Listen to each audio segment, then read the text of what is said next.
ಆತ್ಮೀಯ ಬಂಧುಗಳೇ, ಶ್ರೀಮದ್ ಭಾಗವತಂ ಸ್ಕಂದ 3 ಭಾಗ 2 ಅಧ್ಯಾಯ 21 ಮನು ಕರ್ದಮ ಸಂವಾದ. ಇದರಿಂದ 2 ಶ್ಲೋಕಗಳನ್ನು ತಿಳ್ಕೊಳ್ಳೋಣ. ಶ್ಲೋಕ 3.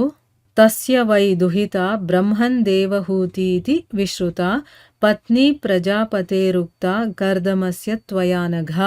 ಅನುವಾದ: ಎಲೈ ಪವಿತ್ರರಾದ ಬ್ರಾಹ್ಮಣರೇ, ಪಾಪರಹಿತರೇ, ನೀವು ಅವನ ಮಗಳಾದ ದೇವಹೂತಿ ಎಂಬ ಹೆಸರಿನಿಂದ ಪ್ರಸಿದ್ಧಳಾದವಳನ್ನು ಸೃಷ್ಟಿಗೊಂಡ ಜೀವಿಗಳ ಪ್ರಭುವಾದ ಕರ್ದಮ ಮುನಿಯ ಪತ್ನಿ ಎಂಬುದಾಗಿ ಹೇಳಿರುತ್ತೀರಿ.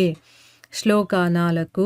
ತಸ್ಯಾಂ ಸ ವೈ ಮಹಾಯೋಗಿ ಯುಕ್ತಾಯಾಂ ಯೋಗಲಕ್ಷಣೈಃ ಸಸರ್ಜಕತಿಧಾ ವೀರ್ಯಂ ತನ್ಮೇ ಶುಶ್ರೂಷವೇವದ.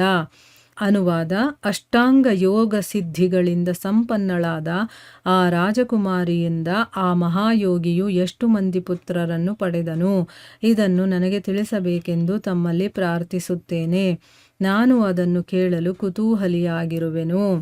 ಇವು ಶ್ಲೋಕಗಳು ಮತ್ತು ಅವುಗಳ ಅನುವಾದ. ಈಗ ಭಾವಾರ್ಥದ ಮೂಲಕ ನಾವು ಇದರ ಅರ್ಥವನ್ನು ತಿಳ್ಕೊಳ್ಳೋದಕ್ಕೆ ಪ್ರಯತ್ನ ಮಾಡೋಣ.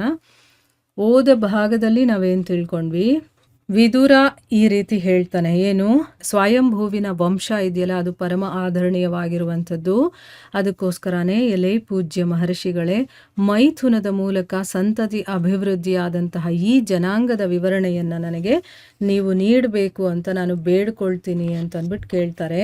ಆಮೇಲೆ ಸ್ವಯಂಭೂವ ಮನುವಿನ 2 ಶ್ರೇಷ್ಠ ಪುತ್ರರಾದಂತಹ ಪ್ರಿಯವ್ರತ ಮತ್ತೆ ಉತ್ತಾನಪಾದ ಅನ್ನುವಂಥವರು ಧರ್ಮ ತತ್ವಗಳಿಗೆ ಅನುಸಾರವಾಗಿ ಸಪ್ತ ದ್ವೀಪಗಳಿಂದ ಕೂಡಿರುವಂತಹ ಭೂಮಿಯನ್ನ ಆಳ್ತಾರೆ ಅನ್ನೋದನ್ನ ತಿಳ್ಕೊಂಡ್ವಿ. ಈಗ ಮುಂದುವರೆದು ವಿದುರರು ಹೇಳ್ತಾರೆ, ಎಲೈ ಪವಿತ್ರರಾದ ಬ್ರಾಹ್ಮಣರೇ, ಪಾಪರಹಿತರೇ, ನೀವು ಅವನ ಮಗಳಾದ ದೇವಹೂತಿ ಅನ್ನುವ ಹೆಸರಿನಿಂದ ಪ್ರಸಿದ್ಧಳಾಗಿದ್ಲಲ್ಲ, ಅವಳು ಸೃಷ್ಟಿಯಾದಂತಹ ಜೀವಿಗಳ ಪ್ರಭುವಾದ ಕರ್ದಮ ಮುನಿ ಅವರ ಪತ್ನಿ ಅಂತ ಹೇಳ್ತಾ ಇದ್ದೀರಾ ಅಂತಂದ್ಬಿಟ್ಟು ಇದರಲ್ಲಿ ಕೇಳ್ತಾ ಇದ್ದಾರೆ. ಸೊ ಈಗ ಭಾವಾರ್ಥದಲ್ಲಿ ಗುರುಗಳು ಇದರ ಬಗ್ಗೆ ಏನು ಹೇಳಿದ್ದಾರೆ ಅಂತ ತಿಳ್ಕೊಳ್ಳೋಣ. ಇಲ್ಲಿ ನಾವು ಸ್ವಯಂಭೂವ ಮನವನ್ನ ಕುರಿತು ಮಾತನಾಡುತ್ತಿದ್ದೇವೆ, ಆದರೆ ಭಗವದ್ಗೀತೆಯಲ್ಲಿ ನಾವು ವೈವಸ್ವತ ಮನುವನ್ನು ಕುರಿತಾಗಿ ಕೇಳುತ್ತೇವೆ. ಆಧುನಿಕ ಯುಗವು ವೈವಸ್ವತ ಮನುವಿಗೆ ಸೇರಿದೆ. ಹಿಂದೆ ಸ್ವಯಂಭೂವ ಮನು ಆಳುತ್ತಿದ್ದನು. ಅವನ ಚರಿತ್ರೆಯು ವರಾಹ ಕಲ್ಪದಿಂದ ಅಥವಾ ಭಗವಂತನು ವರಾಹವತಾರಿಯಾದ ಕಾಲದಿಂದ ಪ್ರಾರಂಭವಾಗುತ್ತದೆ. ಬ್ರಹ್ಮನ ಬದುಕಿನ ಒಂದು ದಿನದಲ್ಲಿ 14 ಮಂದಿ ಮನುಗಳು ಆಗಿರುತ್ತಾರೆ ಮತ್ತು ಪ್ರತಿಯೊಬ್ಬ ಮನುವಿನ ಜೀವಮಾನ ಕಾಲದಲ್ಲಿ ವಿಶಿಷ್ಟವಾದ ಘಟನೆಗಳು ನಡೆದಿರುತ್ತವೆ. ಭಗವದ್ಗೀತೆಯಲ್ಲಿ ಹೇಳಿದ ವೈವಸ್ವತ ಮನುವು ಸ್ವಯಂಭೂವ ಮನುವಿಗಿಂತ ಬೇರೆಯಾದವನು. ಇಲ್ಲಿ ಗುರುಗಳು ಮನುಗಳ ಬಗ್ಗೆ ನಮಗೆ ಮಾಹಿತಿ ಕೊಡ್ತಾ ಇದ್ದಾರೆ. ಅಂದರೆ ಇಲ್ಲಿ ಈ ಒಂದು ಅಧ್ಯಾಯದಲ್ಲಿ ಸ್ವಯಂಭೂವ ಮನುವ ಬಗ್ಗೆ ಮಾತಾಡ್ತಾ ಇದ್ದಾರೆ. ಆದರೆ ಭಗವದ್ಗೀತೆಯಲ್ಲಿ ನಾವು ಕೇಳಿದಾಗ ವೈವಸ್ವತ ಮನು ಬಗ್ಗೆ ಹೇಳ್ತಾರೆ. ಅಂದರೆ ಈ ಒಂದು ವೈವಸ್ವತ ಮನು ಅನ್ನೋದು ಆಧುನಿಕ ಯುಗಕ್ಕೆ ಸೇರಿರುವಂಥದ್ದು. ಸ್ವಯಂಭೂವ ಮನು ಆಳ್ತಾ ಇದ್ದಿದ್ದು ಹಿಂದೆ, ಅಂದರೆ ಆ ಕಾಲದಲ್ಲಿ ವರಾಹ ಅವತಾರ ಆಯ್ತಲ್ಲ ಆಗ, ಅಂದರೆ ವರಾಹ ಕಲ್ಪದಿಂದ, ಅಂದರೆ ಭಗವಂತ ವರಾಹ ಅವತಾರಿಯಾಗಿರ್ತಾನಲ್ಲ ಆ ಒಂದು ಕಾಲದಲ್ಲಿ ಪ್ರಾರಂಭವಾಗುತ್ತೆ. ಬ್ರಹ್ಮನ ಬದುಕಿನ ಒಂದು ದಿನದಲ್ಲಿ 14 ಮನುಗಳು ಬಂದು ಹೋಗ್ತಾರೆ, ಆಯ್ತಾ. ಮತ್ತೆ ಪ್ರತಿಯೊಬ್ಬ ಮನುವಿನ ಜೀವಮಾನದ ಕಾಲದಲ್ಲಿ, ಅಂದರೆ ಅವರು ಇದ್ದಂಥ ಒಂದು ಸಮಯದಲ್ಲಿ ಬೇರೆ ಬೇರೆ ವಿಶಿಷ್ಟವಾದಂಥ ಘಟನೆಗಳು ನಡೆದಿರುತ್ತೆ. ಒಬ್ಬ ಮನುವಿನ ಒಂದು ಟೈಮಲ್ಲಿ ನಡೆದಿರುವಂಥ ಘಟನೆಗೂ ಇನ್ನೊಬ್ಬ ಮನು ಇದ್ದಂಥ ಸಮಯದಲ್ಲಿ ನಡೆದಿರುವಂಥ ಘಟನೆಗಳಿಗೂ ಬೇರೆ ಬೇರೆ ಒಂದು ವಿಭಿನ್ನತೆ ಇರಬಹುದು. ಅದಕ್ಕೆ ಇಲ್ಲಿ ಭಗವದ್ಗೀತೆಯಲ್ಲಿ ಬರೋದು ವೈವಸ್ವತ ಮನು, ಅವನು ಈ ಸ್ವಯಂಭೂವ ಮನುವಿಗಿಂತ ಬೇರೆ, ಇಬ್ಬರು ಒಂದೇ ಅಲ್ಲ ಅಂತಂದ್ಬಿಟ್ಟು ಇಲ್ಲಿ ಹೇಳ್ತಾ ಇದ್ದಾರೆ. ಇನ್ನು ಮುಂದಿನ ಶ್ಲೋಕದಲ್ಲಿ ಹೇಳ್ತಾರೆ, ಅಷ್ಟಾಂಗ ಯೋಗ ಸಿದ್ಧಿಗಳಿಂದ ಸಂಪನ್ನಳಾದಂತಹ ಈ ರಾಜಕುಮಾರಿ ಇದ್ದಾಳಲ್ಲ, ಇವಳು ಆ ಮಹಾಯೋಗಿಯಿಂದ ಎಷ್ಟು ಮಕ್ಕಳನ್ನು ಪಡೆದ್ಲು, ಮತ್ತೆ ಇದನ್ನು ನನಗೆ ನೀವು ತಿಳಿಸ್ಬೇಕು ಅಂತ ಪ್ರಾರ್ಥನೆ ಮಾಡ್ಕೊಳ್ತೀನಿ. ಯಾಕೆ ಅಂದರೆ ನನಗೆ ಅದ್ರ ಬಗ್ಗೆ ಕೇಳೋದಕ್ಕೆ ತುಂಬ ಕುತೂಹಲ ಇದೆ ಅಂತಂದ್ಬಿಟ್ಟು ಹೇಳ್ತಾರೆ. ಅಂದರೆ ಈಗ ದೇವಹೂತಿ ಮತ್ತು ಕರ್ದಮ ಮುನಿ ಇದ್ದಾರಲ್ಲ, ಅವ್ರ ಬಗ್ಗೆ ನಾನು ತಿಳ್ಕೋಬೇಕು, ಎಷ್ಟು ಜನ ಮಕ್ಕಳು ಹುಟ್ಟಿದ್ರು ಅವರಿಂದ ಅಂತಂದ್ಬಿಟ್ಟು ಇಲ್ಲಿ ಪ್ರಶ್ನೆಯನ್ನು ಕೇಳ್ತಾ ಇದ್ದಾರೆ.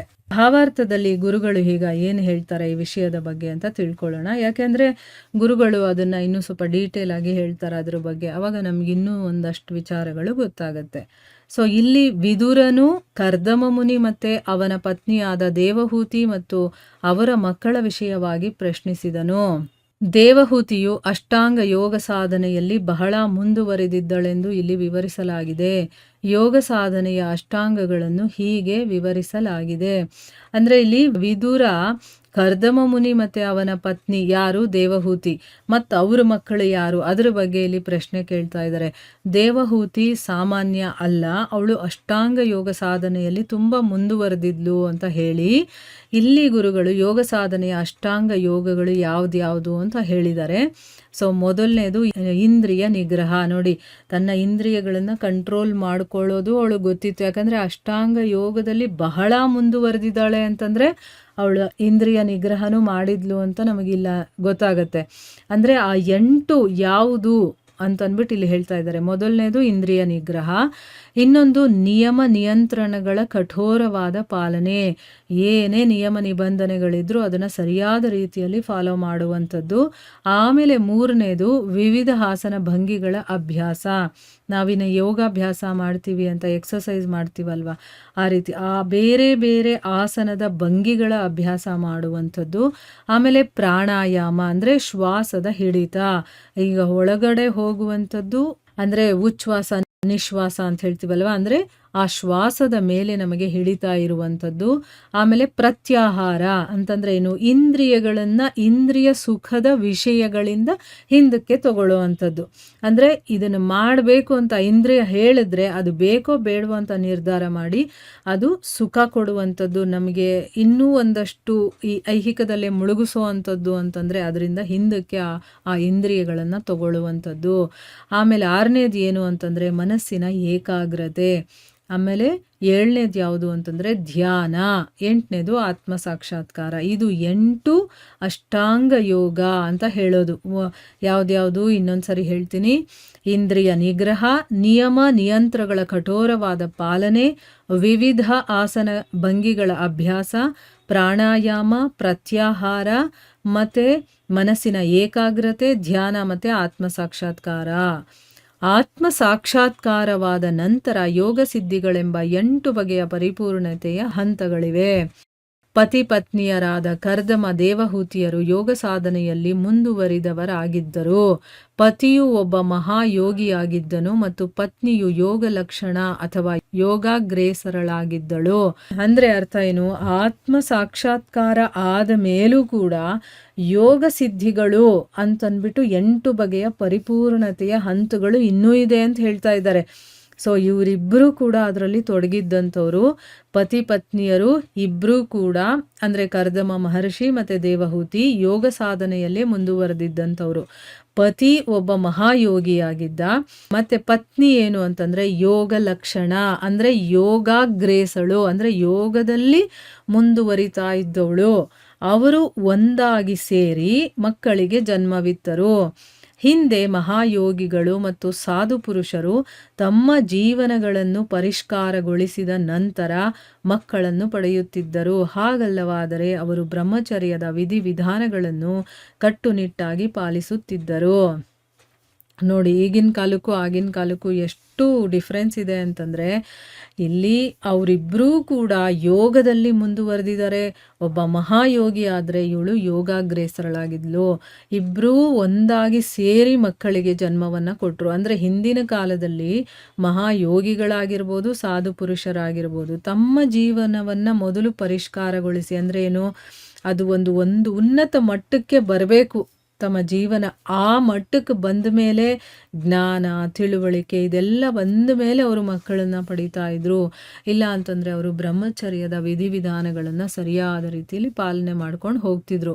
ಬ್ರಹ್ಮಚರ್ಯವು ಆತ್ಮ ಸಾಕ್ಷಾತ್ಕಾರದ ಪರಿಪೂರ್ಣತೆಗೆ ಮತ್ತು ಯೋಗ ಶಕ್ತಿಗೆ ಅವಶ್ಯವಾದದ್ದು. ಒಬ್ಬನು ಒಂದೆಡೆ ತನ್ನ ಮನ ಬಂದಂತೆ ಭೌತಿಕವಾಗಿ ಇಂದ್ರಿಯ ಸುಖಭೋಗದಲ್ಲಿ ಆನಂದ ಪಡುತ್ತಾ ಅದೇ ವೇಳೆಯಲ್ಲಿ ಇನ್ನೊಂದೆಡೆ ಒಬ್ಬ ಧೂರ್ತನಿಗೆ ಸ್ವಲ್ಪ ಹಣ ಕೊಟ್ಟು ಮಹಾಧ್ಯಾನ ಯೋಗಿ ಆಗಬಹುದೆನ್ನಲು ವೇದಶಾಸ್ತ್ರಗಳಲ್ಲಿ ಎಲ್ಲಿಯೂ ಸಮರ್ಥನೆ ಇರುವುದಿಲ್ಲ. ಅಂದರೆ ಇದೆಲ್ಲ ನಾವು ಕಟ್ಟುನಿಟ್ಟಾಗಿ ಮಾಡಲೇಬೇಕಾಗಿರುವಂಥದ್ದು. ಬ್ರಹ್ಮಚರ್ಯ ಅನ್ನೋದು ಆತ್ಮ ಸಾಕ್ಷಾತ್ಕಾರದಲ್ಲಿ ನಾವು ಪರಿಪೂರ್ಣತೆಯನ್ನು ಪಡಿಬೇಕು ಅಂತಂದರೆ, ಅಥವಾ ಯೋಗ ಶಕ್ತಿಗೆ ಅವಶ್ಯಕವಾಗಿ ಬೇಕಾಗಿರುವಂಥದ್ದು ಬ್ರಹ್ಮಚರ್ಯ ಪಾಲನೆ. ಇಲ್ಲಿ ಒಬ್ಬ ಒಂದು ಕಡೆ ತನ್ನ ಮನಸ್ಸಿಗೆ ಇಷ್ಟ ಬಂದಂಗೆ ಈ ಭೌತಿಕದಲ್ಲಿ ಇಂದ್ರಿಯ ಸುಖಭೋಗಗಳಲ್ಲಿ ಅವನು ಮುಳುಗೋಗಿರ್ತಾನೆ, ಅದರಲ್ಲೇ ಆನಂದ ಪಡ್ತಾ ಇರ್ತಾನೆ. ಆ ಥರ ಮಾಡಿಕೊಂಡು ಇನ್ನೊಂದು ಕಡೆ ಸ್ವಲ್ಪ ದುಡ್ಡು ಕೊಟ್ಬಿಟ್ಟು ನಾನು ಒಬ್ಬ ಮಹಾಧ್ಯಾನ ಯೋಗಿ ಅಂತ ಹೇಳು ಅಂತಂದ್ಬಿಟ್ಟು ಹೇಳಿಸ್ಕೊಳ್ಳೋ ಥರ ಅಲ್ಲ ಅಲ್ವಾ. ಇದಕ್ಕೆ ಎಲ್ಲೂ ವೇದಶಾಸ್ತ್ರಗಳಲ್ಲಿ ಸಮರ್ಥನೆ ಅನ್ನೋದು ಇಲ್ಲ. ಅಂದರೆ ಅವನು ತನ್ನ ಜೀವನದಲ್ಲಿ ಅದನ್ನು ಅಳವಡಿಸ್ಕೊಂಡು ಮಾಡಿ ತೋರಿಸ್ಬೇಕೇ ಹೊರತು, ಅಂದರೆ ತೋರಿಸ್ಬೇಕು ಅಂತಲೂ ಇಲ್ಲ, ಅವನು ಹಾಗೆ ಮಾಡಿದಾಗ ಅವನೊಬ್ಬ ಯೋಗಿ ಅಂತ ಅನ್ನಿಸ್ಕೊಳ್ತಾನೆ ಹೊರತು, ಈ ರೀತಿ ಎಲ್ಲ ಒಂದು ಕಡೆ ಭೋಗವನ್ನು ಭೋಗಿಸ್ತಾ ನಾನು ಮಹಾಯೋಗಿ ಅಂತ ಅನ್ನಿಸ್ಕೊಂಡ್ರೆ ಅದು ನಿಜವಾಗ್ಲೂ ಅದು ಮಹಾಯೋಗಿ ಅಲ್ವೇ ಅಲ್ಲ. ಅವನು ಅದೆಲ್ಲ ಸುಮ್ಮನೆ ಭೋಗಿಗಳು ಆ ರೀತಿ ಹೇಳಿಸ್ಕೊಳ್ತಾರೆ, ಆದರೆ ಅದು ಆಗೋದಿಲ್ಲ. ನಾವು ಬ್ರಹ್ಮಚರ್ಯವನ್ನು ಪಾಲನೆ ಮಾಡಿ ಆಮೇಲೆ ನಾವು ಆ ಒಂದು ಮಟ್ಟಕ್ಕೆ ತಲುಪೋದಕ್ಕೆ ಸಾಧ್ಯ ಆಗುತ್ತೆ ಅಂತ ಅಂದ್ಬಿಟ್ಟು ಇಲ್ಲಿ ಹೇಳ್ತಾ ಇದ್ದಾರೆ. ಸೊ ಇಲ್ಲಿಗೆ ನಾವು ನಿಲ್ಲಿಸೋಣ. ಹರೇ ಕೃಷ್ಣ.